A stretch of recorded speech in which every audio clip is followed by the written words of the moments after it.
Ina mana, ina reo. Tēnā koutou katoa.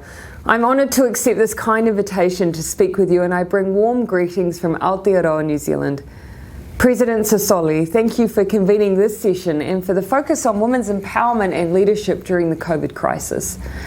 To say this is a challenging time would be, of course, a monumental understatement.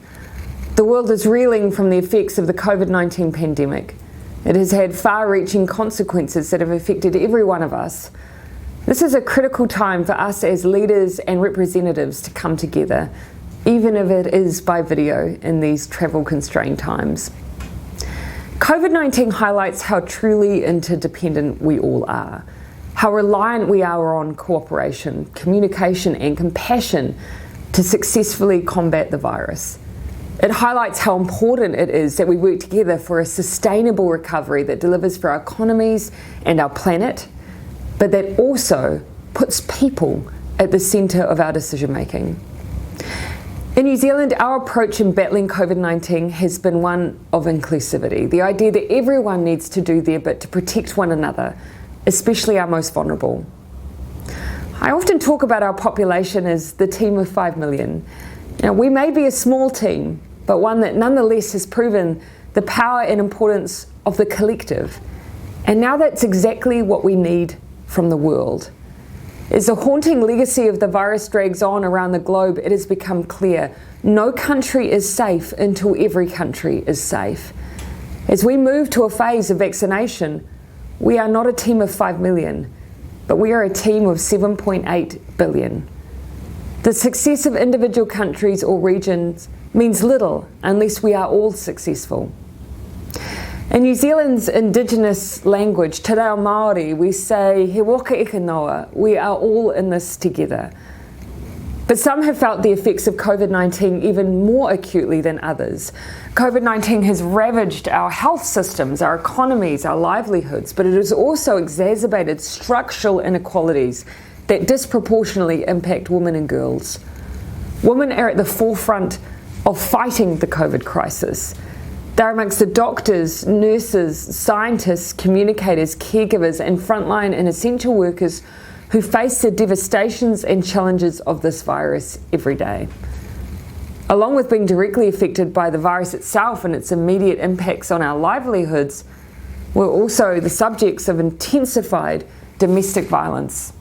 Now, this is being reported as the shadow pandemic in all corners of the world.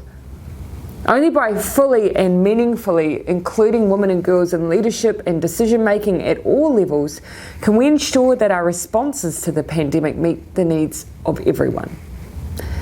As Prime Minister of a small country on the far side of the world, I'm proud of what our team of 5 million in New Zealand has been able to achieve over the last year. We have a proud history of championing gender rights since we became the first country in the world to give all women the right to vote in 1893. I'm part of the most diverse and inclusive parliament New Zealanders have ever elected, with women making up 48% of our parliament and 55% of my party in government. Women also hold the top posts of Governor-General, Prime Minister, Leader of the Opposition and Chief Justice, and increasingly are holding senior roles in our public service and business sector.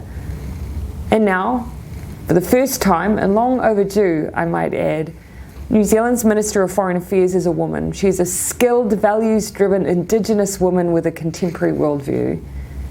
And yet for all of that, we have so much more to do, because it doesn't matter how many women are in leadership, so long as we have women overrepresented in job loss and low-paid work and domestic violence statistics.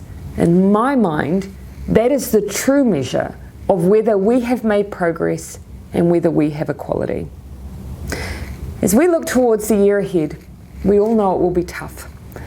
There will be big challenges and demands made of all of us as leaders. We will be tested, but we must resist the false promises in the face of those tests of protectionism, of nationalism, and our recovery from COVID-19.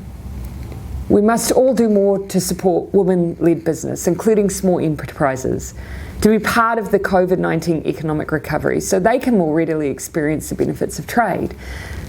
The European Union and New Zealand, we are like-minded partners with so many values and interests in common. We both desire the stability and freedoms afforded us all by global rules and institutions, free and open markets, and a world where human rights are valued and prioritised. As we all turn towards creating a sustainable global economic recovery, my message to you is simple. We need to stick together because we are all in this together. He waka e kanoa. I wish your Parliament and all our people the very best for the challenges that lie ahead. Noho ora mai, stay safe, stay well.